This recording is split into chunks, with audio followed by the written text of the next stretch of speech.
we're excited to hear from you this morning or this afternoon. Yes, I'd like to, before we get started, introduce our panelists here. We have Dr. Stanley Fish. He is the Associate Dean of Student Affairs at the School of Medicine and a exceedingly well-known pediatrician in the Rio Grande Valley. Thank you for being here, Dr. Fish. Sure, glad to be. And then we also have Ms. Betty Mumford. She's a Senior Assistant Dean of Admissions and Enrollment, also for the School of Medicine. She's been very pivotal in developing our holistic review process and also in our pipeline program. So she'll be very well versed in these areas and can answer your questions. Thank you very much. With that, let's get started. So can you give us an overview of the department, please, and what you do? Okay, well, welcome everybody. I'm really going to turn this over to Betty and let her explain the admissions process. Betty, I think it might help just to kind of start by telling our audience how many applications currently you have in the pipeline for process in the regular admissions.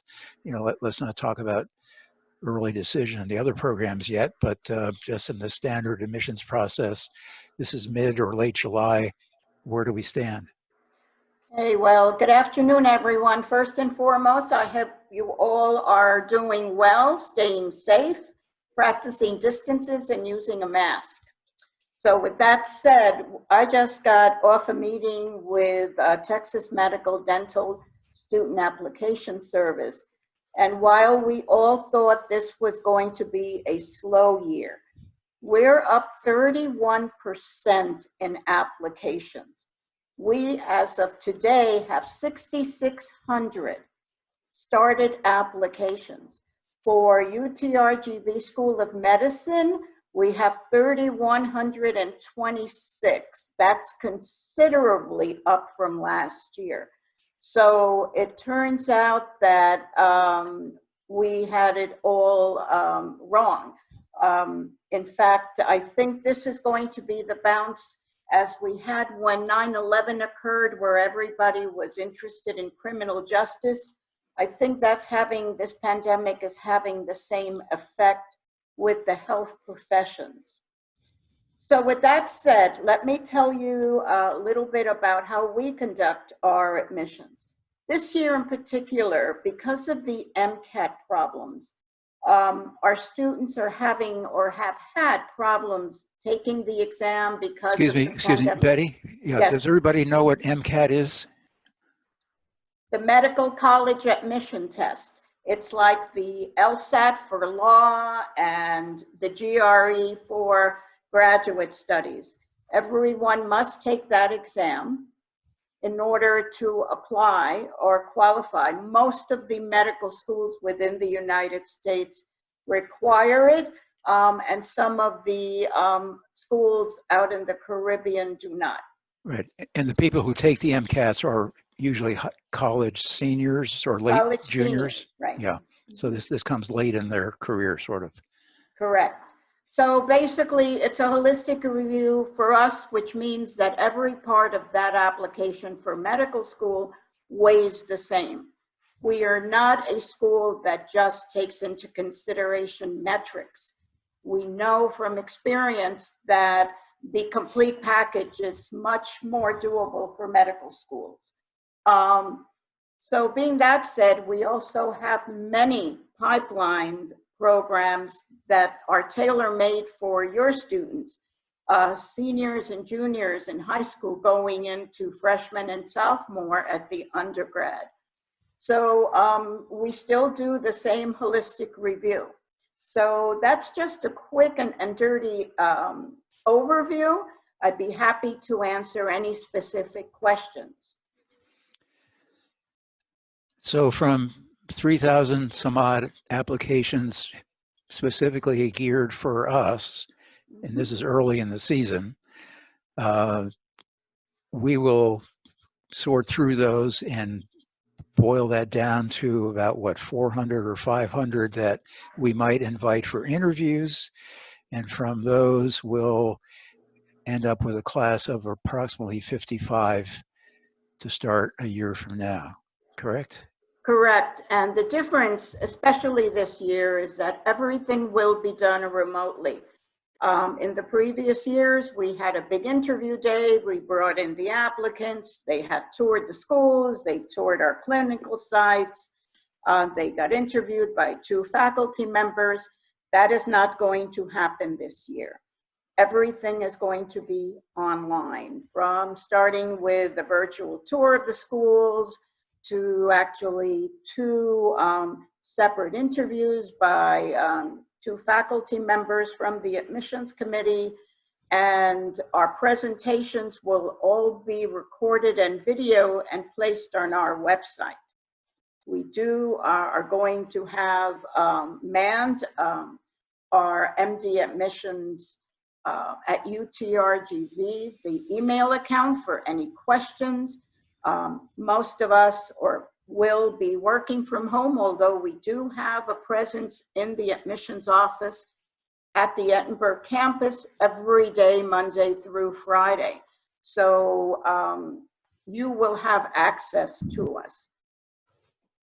Hopefully 55 students will be accepted and will come this year. A lot of our young men and women want to stay home for many, many reasons.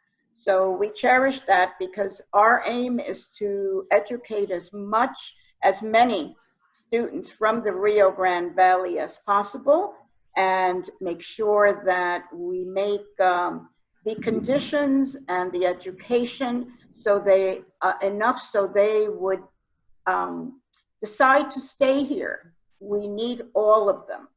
And so far, from the first graduating class, 7 of them decided to stay here. And the others who are doing residencies all over the United States have expressed an interest in coming back to their hometowns here. So with that in mind, I want to make sure you all know that the crop of students that you all are graduating from your high schools and from your undergrad institutions are extremely competitive. I keep saying we have diamonds in the rough. Our students can compete with any other student in these United States. Don't let anyone tell you otherwise. So this is where we come from. This is our medical school. So Betty, in our current first-year class, the class that began 3 weeks ago, if I understand correctly, about half of them are from the Valley or have Valley roots? Correct. 25 are directly from the Rio Grande Valley. They're our best and brightest, ranging from someone, a young lady from Brownsville who was escorted to Harvard when she was just a junior in high school and given a full academic scholarship. Once she graduated from Harvard, they asked her if she would like to stay and go to Harvard Medical School, and she said, no, I'm going back home to help my people, and actually applied only to us.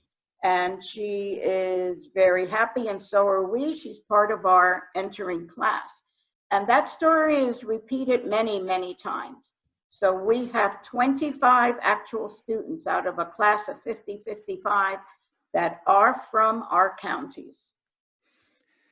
So 102 women, 101 men. You know, in my day in medical school, you know, centuries ago, our class was 185 and we had 4 women.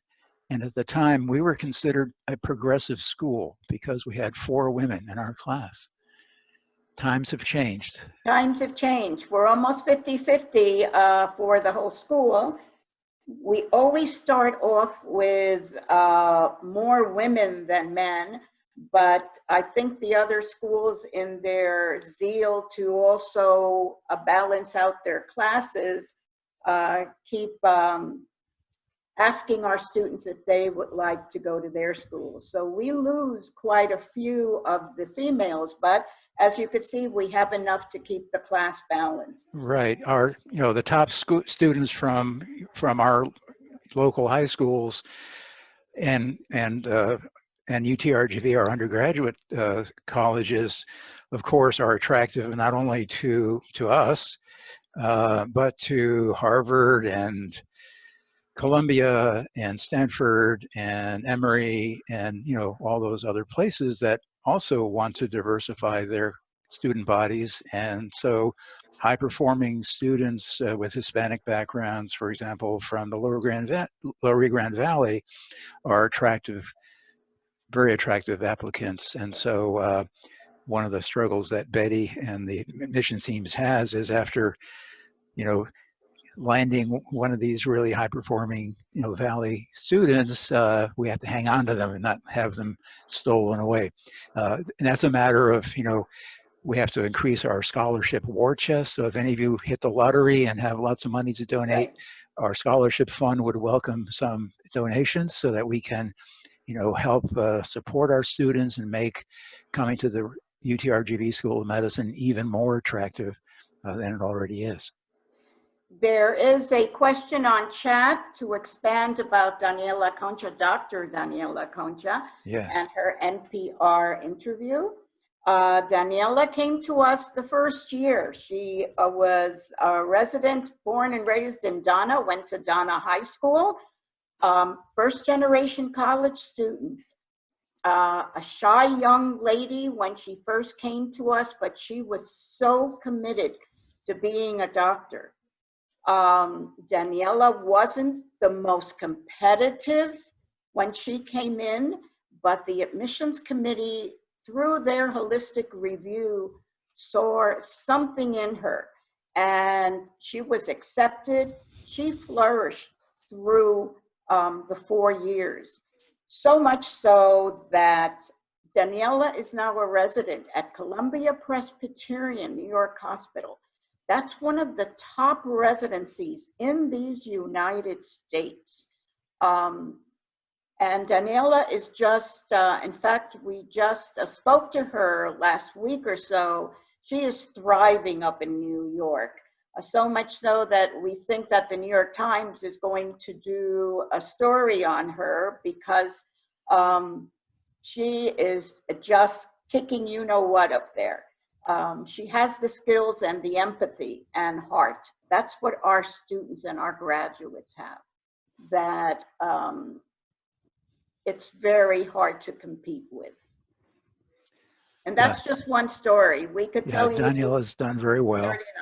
Yeah, she's training for residency programs. If in case you're not quite sure what we're talking about, and forgive me if you do, but when a student graduates from medical school, she is not finished. Yes, you have an MD degree, you can be called doctor, but you have to then go on and do residency training.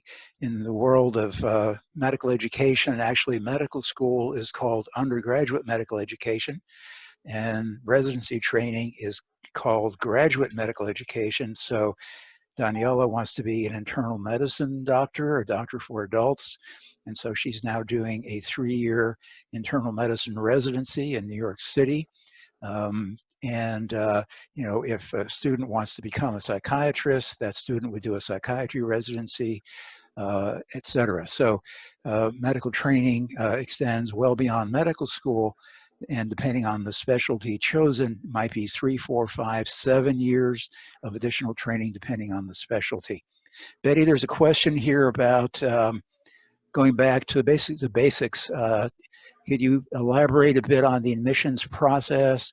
And particularly, I think there's a question in here about prerequisites. What do you look for in applicants?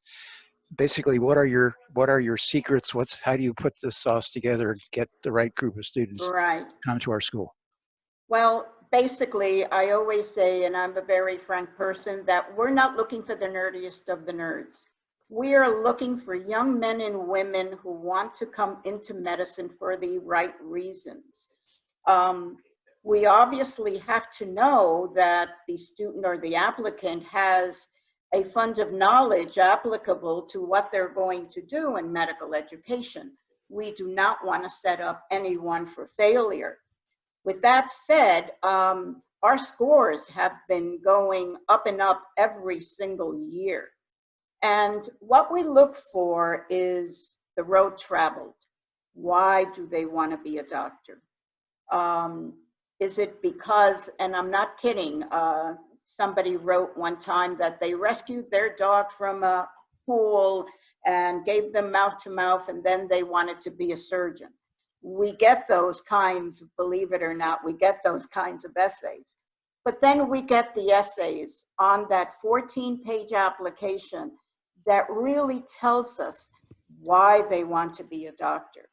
And for many of our Rio Grande Valley applicants, it's addressing the health disparities that they've seen, what their family, brothers, sisters, mom and dad have gone through, grandmothers.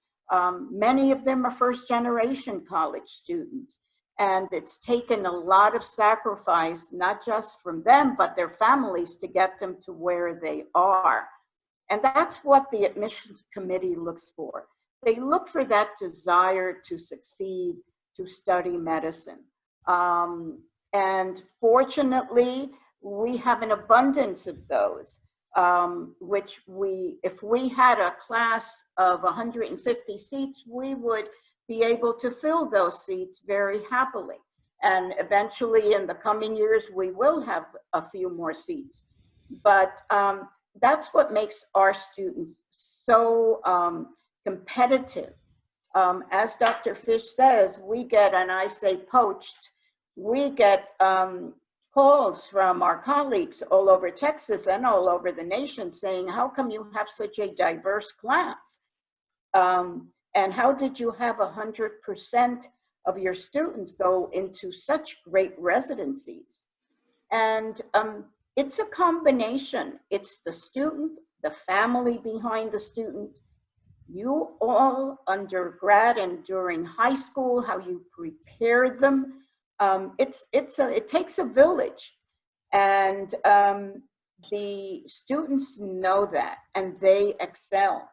So the holistic review, again, in one short sentence, is every part of that 14-page application weighs the same. So if you have a student that comes in with a very high medical college admission test, but really has nothing else to give, and you see a student that comes in on the lower end, but has done community service, has excelled with their undergrad science courses, that's the kind of student we want. Everything weighs the same. We do nothing by accepting or bringing in a student with beautiful metrics, a very high MCAT score, a 4.0 GPA, and then that student doesn't go out and do community, doesn't go out and do hands-on medicine, which is what we're all about. So it's a balance. Our admissions committee has a very hard time because every applicant is better than the next. So it's a competitive process, but we look for a well-rounded individual. Betty, I'm not sure if you can see my screen. I'm sharing. Correct. I didn't know if you wanted to maybe explain this. Right. This You were is talking what about. the AAMC, the American Association of Medical Colleges, actually explains the holistic process. It's the metrics, the attributes, the experiences, the soft skills that the student brings, the applicant brings. Every part of it weighs the same. So in many schools, they go through the metrics and stop right there. We're not all about the numbers. Medicine should not be all about the numbers. Medicine should be about compassionate, caring, altruistic individuals going into this profession, because it's not an easy profession, as you could see with this pandemic. We thought that applicants would shy away. On the contrary, as you see, 31% increase in applications. So it says that capable individuals are out there, and we're very happy that a lot of them come from the Rio Grande Valley. Yeah. You know, looking from the other end, you know, looking at practicing physicians and kind of trailing back to, you know, how did they start out and move through this process that Betty has just described of being admitted, going to school, going through their residencies, and then starting practice. Who are the good physicians? Who are the doctors that you would choose for yourself, that you would send your family members to? And, you know, these are people who have clear communication skills.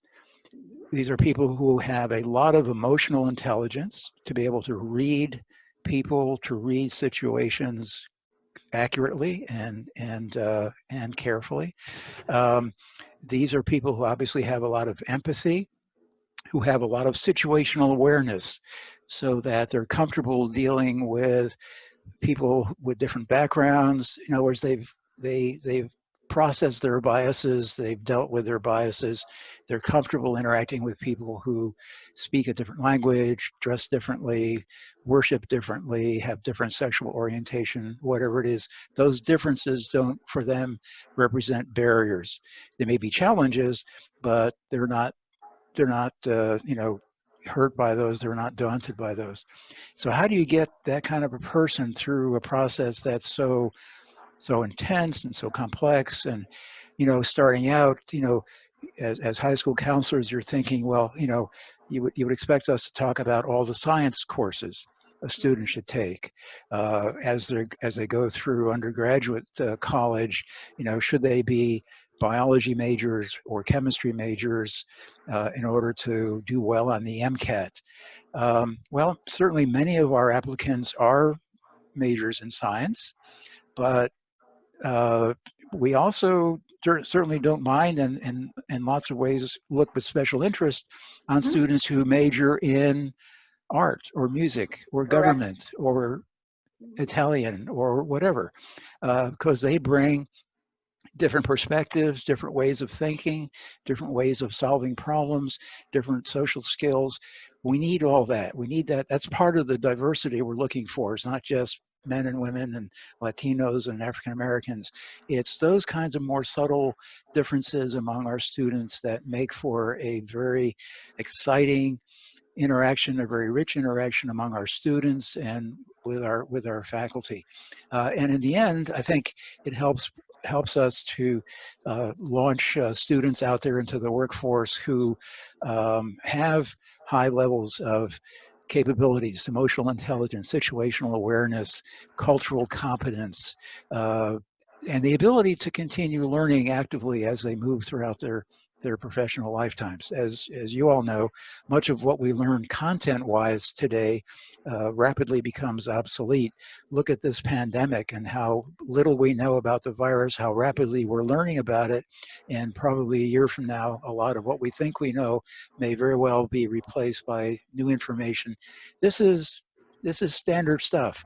This is the way, certainly in the realm of science and medicine, this is the reality. And so we have to carefully balance, you know, what do students know against what is their capacity for learning. And in the long run, it's the capacity for learning, Correct. assimilating new information and applying it that really counts. At our school, everybody brings something to the table. And our forte is that we all learn from each other. You'd be surprised just by the interaction.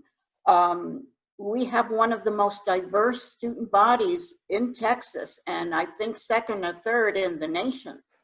And it's not for us going out and recruiting at specialized schools like Howard, whatever. No, we do not have the funds to do those activities as other more affluent medical schools do. They are coming to us.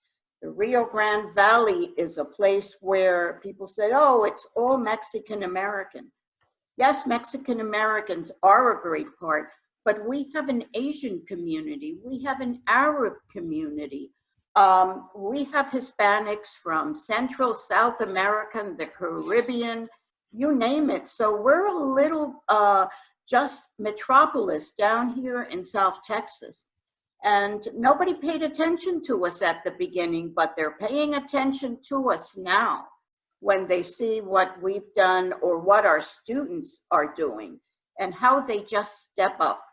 Sometimes we have to keep them at bay because they want to just encompass everything.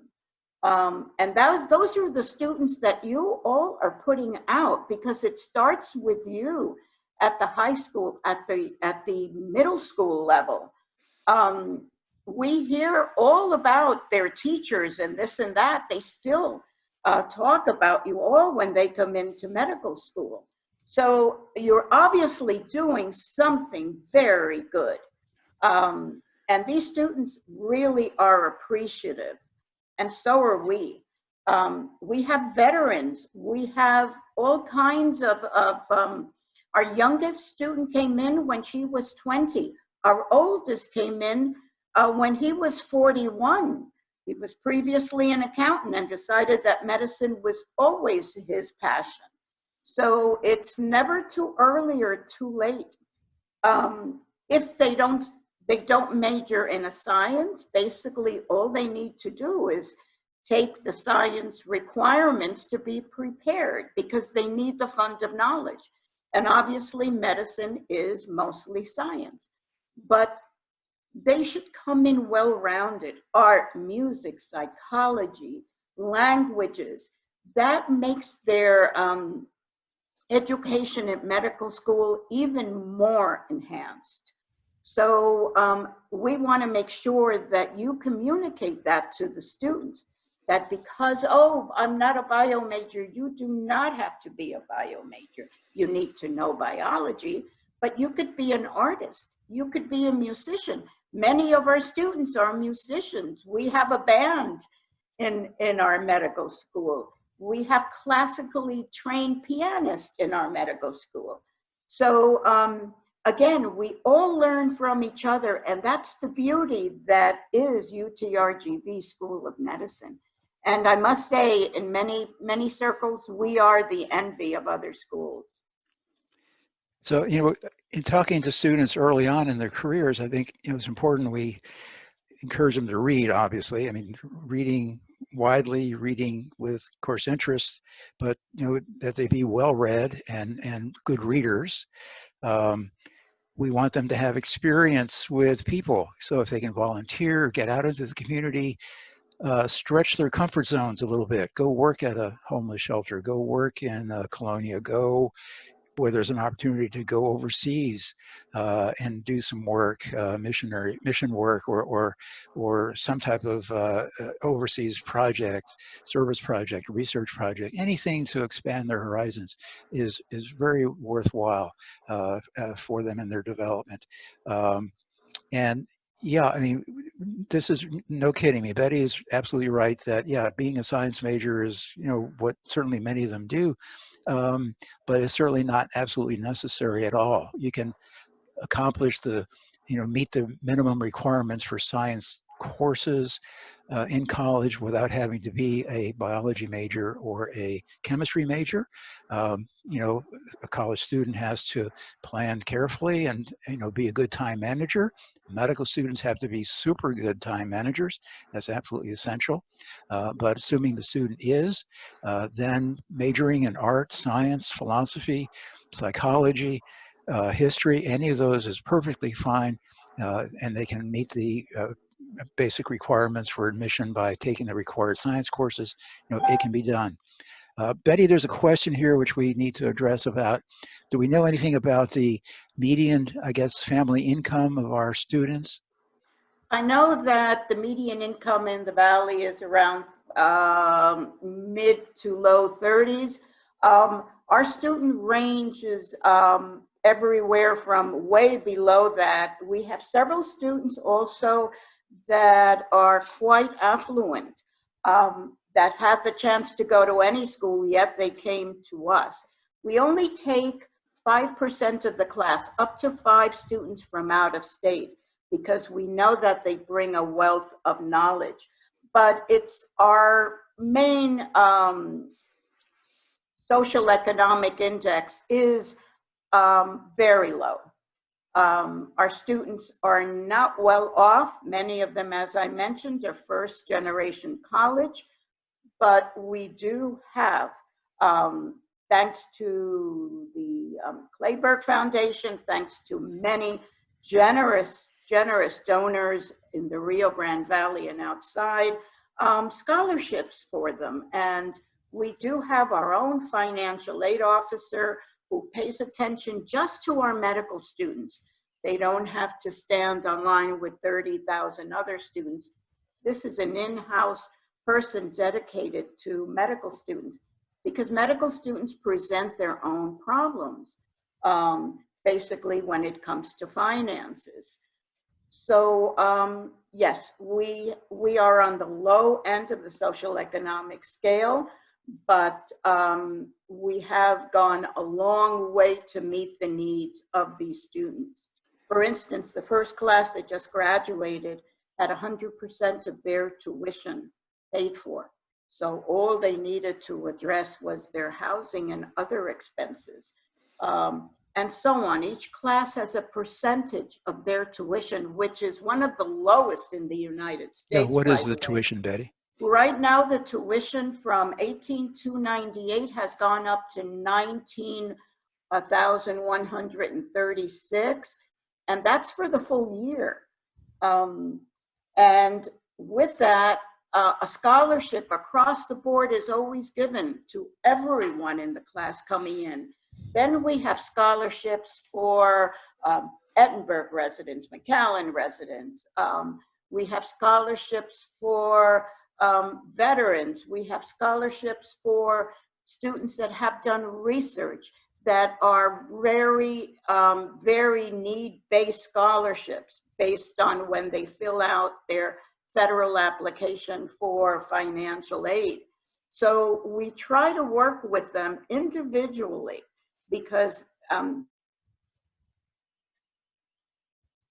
their own story, and every student has their own needs. Yeah.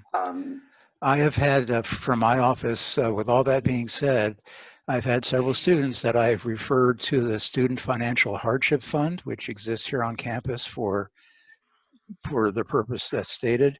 There's also a food pantry here Correct. on campus, and of course the Rio Grande Valley Food Bank. I've had students who have utilized the services offered there as well. So, you know, the life of a medical student is, you know, is tough economically for many of our students. With scholarships and everything else, they have to be very, very frugal, very careful. And it can be sometimes you know, very, very difficult for them. Again, you know, if any of you hit the lottery and want to donate to the scholarship fund, we are open. We'll come in late at night and accept your check any old time. You know, other, you know, more well-established schools with longer histories, of course, have funds to, you know, better assist students. We'll get there at some point. We'll be able to do better and do more. But fortunately, I think we've been able to, in one way or another, we've been able to meet the needs of our students and support them, help them manage their debt, which is considerable. By the time you graduate from medical school, you've had 4 years of college, you've had 4 years of medical school. So debt into the upper $100,000, $150,000, $200,000 is not unusual. We don't want students to go that much into debt if at all possible, but reality today is, even with our relatively low tuition, that you know, students do accumulate that much debt by the time they leave medical school. So that in itself raises a whole host of other issues, and yeah, but let's not go there right now. Let's see, there's a question here about, are doctors in the Rio Grande Valley allowing pre-med students to volunteer during this COVID pandemic? I would say no. We're having difficulty with our own students getting into some situations. Some of our hospitals are really, really overwhelmed. And while students would have a wonderful chance to learn, you know, on the front lines, it's very difficult for physicians to supervise students, make sure they're safe and functioning properly amidst all the other terrible problems that they're facing moment to moment in our very, very busy ICU. So we are having to be very careful, and it's been a very difficult to be sure in how we assign our students and have them work in hospitals or clinics. Fortunately, we've reached the point now where our students have, and all the doctors and nurses on the front lines have all the personal protective equipment, the PPE that they need. At the beginning, there was shortage, but I think that's been resolved. But it's just simply a matter of so many patients, so much crowding in some of our ICUs, in emergency rooms, people lined up in hallways waiting to be seen or waiting to be admitted or waiting to be transported home. That it's difficult for our faculty to do their primary jobs of taking care of patients and at the same time supervise and teach residents and students. It's in some places difficult. So pre-med students, I think, especially, this is not going to be a time where they'll be able to do any shadowing. If they want to volunteer at a hospital, be a candy striper, basically a runner, that's okay. I'm sure hospitals would welcome that. It's sort of low level, but hey, you're on the front line. You have a chance to see a lot, and you'll have a chance to talk to people. It's not going to be a systematic process of like taking a course where you have a curriculum or anything, but it is a chance to really get immersed in there with all the concerns and protections, regarding exposure to a significant and serious infection. One of the other things that they could do, because they can't go into many clinical settings, is read about this virus, read about this pandemic, make sure they know all the public health aspects. So when they see something on TV, when they read something, they're cognizant of what they're reading. Dr. Fish always says, let's not waste a pandemic. Hopefully this is a once in a lifetime for them and for us. So have them read, know what COVID is all about, know its history. This is a novel virus. Know what every body is trying to do. How many vaccines are now in trials out there? And most of all, the best way they can do right now is be an advocate for public health. Be an advocate in their own family, with their own circles. Have everybody wear a mask. Make sure that they don't shake hands. Wash your hands. Make sure that they, stay in distancing. Make sure that they don't go out and party. There'll be plenty of time for partying. And I know that's all part of growing up. Believe me, you're talking to a social butterfly that's wings have been clipped. But this is what we have to do to get rid of this bug. Right. And this is the best way right now that they could contribute. Yes. There's a question here, Betty, about basically our early decision programs and Vaqueros MD. Does our school have basically a pipeline directly from high school into medical school? Well, I was going to, the Vaqueros MD is an early assurance program, and that started last year. So basically, your seniors apply to UTRGV. Once they are accepted to UTRGV, then they can apply to our Vaqueros MD program. So the Vaqueros MD program, in a nutshell, is we're going to take 5 students. They must be in the at least top 5% of their graduating high school class with a very substantial SAT score. They fill out a small application, and again, we do this holistic review. Once they come into UTRGV and fill out the Vaqueros MD application, then there's a special committee from the medical school that actually reviews and accepts these students. These students would come in, we will give them mentors, we will follow them throughout their 4 years, we will bring them to the medical school, have them participate in activities, and we will do all we can to enhance their basic fund of knowledge. So when they come into the medical school, they would be more than prepared. There are stipends and scholarships associated with this.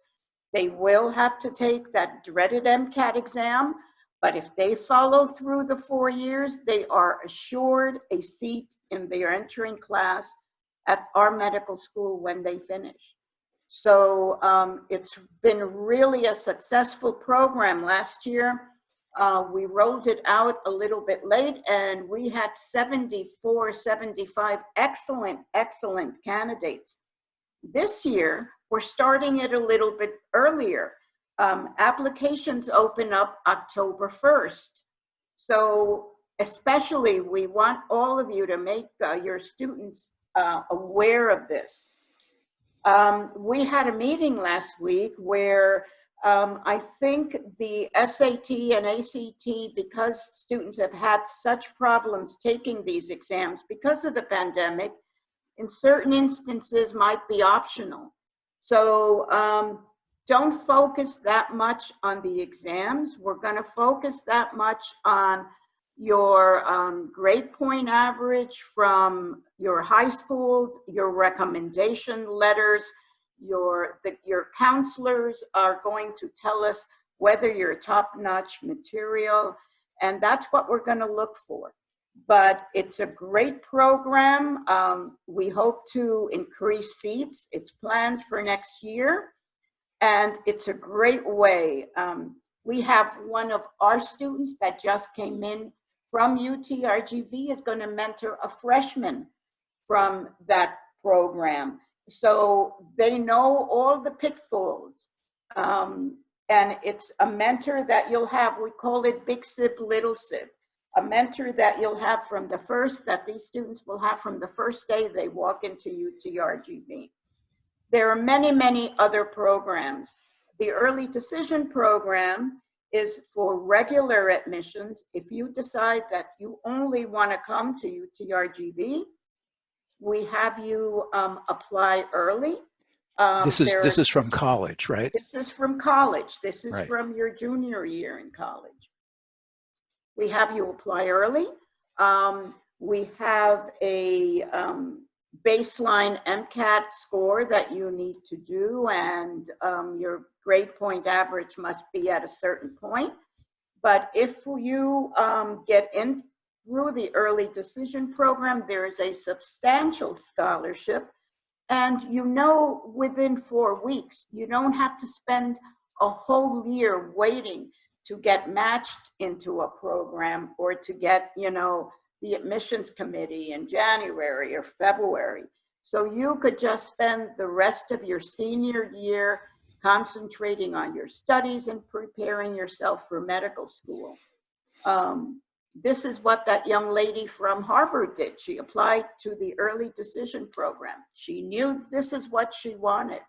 So if for any reason a student applies to that program and doesn't make it in, then what we do is we automatically turn that application into our regular cohorts. So basically they have 2 chances. Right. And then they could apply to other schools if they wish. Yeah. So that addresses a question that just popped up there, Betty, as to, what if a student applies to one of these programs and is not accepted? Right. They still stand as candidates for admission through the regular process you described earlier. The other part of that question was, okay, how can a student be, what's the ideal way to prepare a student to be a likely acceptee in these early admission programs? And I think you've kind of covered that with right. Be well-rounded and be meticulous and and focused, right? Right. We want these students to have fun in their undergrad education. I mean, college is obviously a learning experience, but it's also a life experience. So we want them to have friends. We want them to go out. We want them to, you know, experiment new things, but they must prepare obviously for medical school. Medical school is very, very difficult, not just because of the workload, but the way the workload is delivered. It's in such intensity. So that's what many students have a problem with. It's not one semester of history. It's like maybe three days full of this subject. Yeah, the And students who get into trouble in medical school. Of course, everybody comes to medical school, and everybody's above average, right? This is like correct. Lake Wobegon, and you know, they've been vetted and vetted over and over again, and so they come to medical school and they're pretty, you know, I mean, yeah, it's a little scary, of course, but they also should have and do have a fair amount of confidence, and then, you know, and many of them step off and do fine, but you know, a fair number do stumble, especially in the first year. The curriculum is very complex. It's dense, and it's organized in a way that they're not familiar with. In high school and college, students are used to taking discrete courses in a subject: English, chemistry, biology. And for each course, there's a textbook and there's some readings and online things that they do and look at. But yes, it's a lot of stuff, but it's discrete. When you come to medical school, we give them a course. For example, our first year students are starting next week, I think, Molecules to Medicine. So what is that all about? Well, as the name suggests, it's about the genetics and the biochemistry and the pharmacology and you know, kind of microcellular processes that make up the workings of the human body. And they do that for about 7 or 8 weeks. And then they go on to attack and defense. And then after that, they do cardiovascular respiratory. So in 11 weeks, they study the anatomy, physiology, pathology, pharmacology, genetics, public health aspects of the heart and circulatory system. So a lot of stuff packed in. We call it an integrated curriculum for students. It's a real challenge in organizing their study time and their study habits, being able to identify and pull together resources that'll work for them. And so we have, as part of our support system here at school, we have a very big, strong team of academic advisors who coach students and help them. Medical school is challenging, and you know, the skill sets that students need in order to succeed are things that they've been practicing all along, but you know, it really reaches a real high pitch here in medical school. And Dr. Fish and Betty, I apologize for interrupting. I have a site. This is Esme, everyone. I found a really neat video from Shawnee Zadi from his Beards and Scrubs YouTube website that talks about things I learned during my first year. yes. That's cool. If you guys would like, I could play a snippet of it, or it's a 5-minute video, everybody, but Sean is very well versed in video producing and things. It's really neat. And yeah, Sean is now doing a residency in general surgery, right, Betty? In Oregon, yes, Dr. Shawn Azadi. Yes. Yes. So if you would like, I can play in a little bit or not at all. I could just put the link. The link would be great. Okay, So I'll do that right Sean now. has a lot of good videos in there, Beards and Scrubs. Yeah, Beards and Scrubs on YouTube. Yeah, very well done. He's quite a creative guy. Yes. So, and By the way, he's hi, this is Adela, Dr. Yes. Valdez. Just wanted to also give a shout out to Sean Azadi, or actually now Dr. Sean Azadi. Correct. Yes, and I sent out also a video for you all to see, and it's called "Do You Feel It?" So that is an incredible, just an incredible video of the experience students had here. I really would love for you guys to see it on your own time. I know we don't have time now, but it also emphasizes the fact that he was, Sean was in the UT Longhorn band. He was a UT footballist and a communication major. And he always would say that he was waitlisted in our medical school, came out and just did incredibly well. again, you never know, like Betty's saying, the diamonds in the rough that are there that Yeah. just flourish in the right environment. So And I see that YouTube. It is a video. He does an amazing job. It's so professionally done. You would think somebody else did it. He also did a video with me with basically, what do you need to get into medical school? So that's very telling also. But we're talking about all of this. I want you all to just comprehend that we just do not have students. This is a family. Everyone watches out for each other. Everyone takes care of each other. Sometimes Dr. Fisher, I will get from other students, very little. Yeah. From other students that say, I think, you know, my classmate is having a problem or this and that. We all come together. That's the beauty of a small school in such a nourishing community as the Rio Grande Valley. Not many places have that. And that's worked out very well for our students.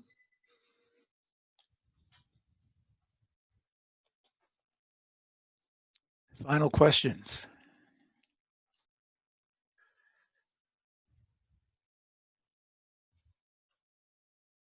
I have one.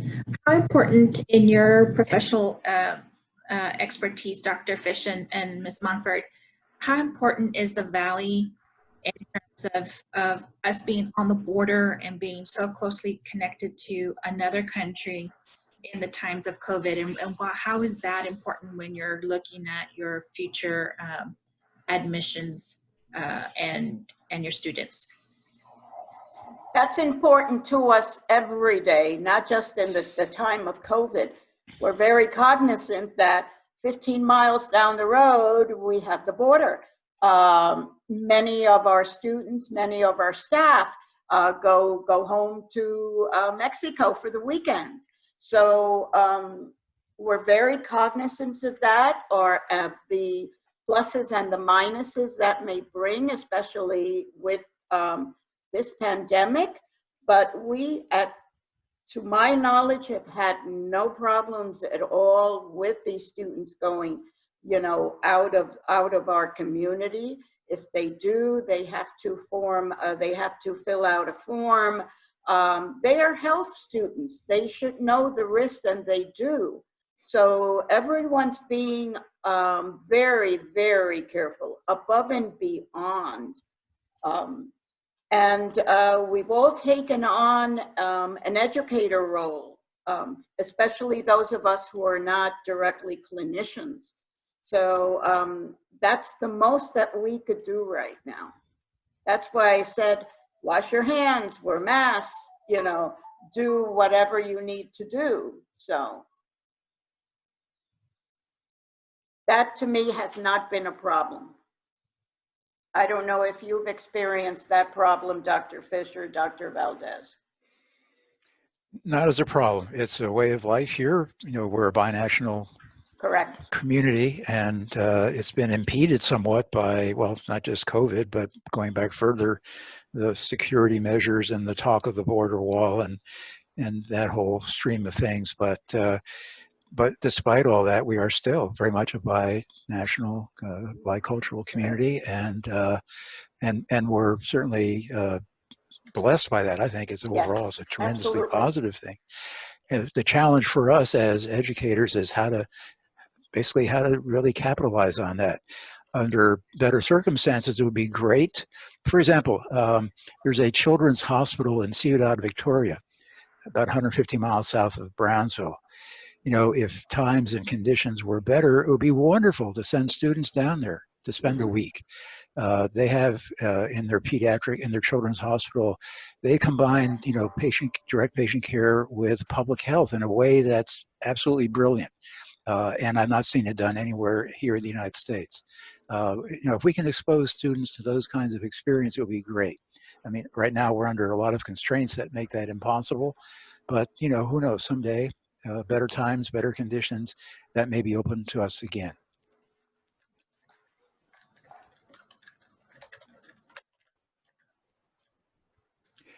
Well, I Anything think we've hit else? the limit of our time here, Betty. Okay.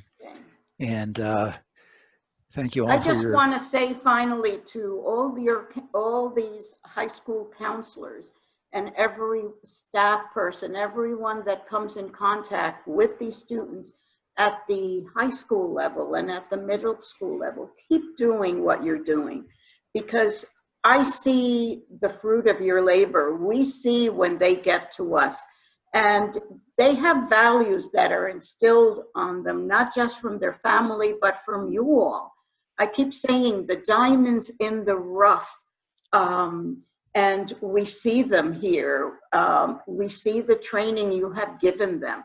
So you must be doing something very, very well. I really commend all of you, because it's not an easy task.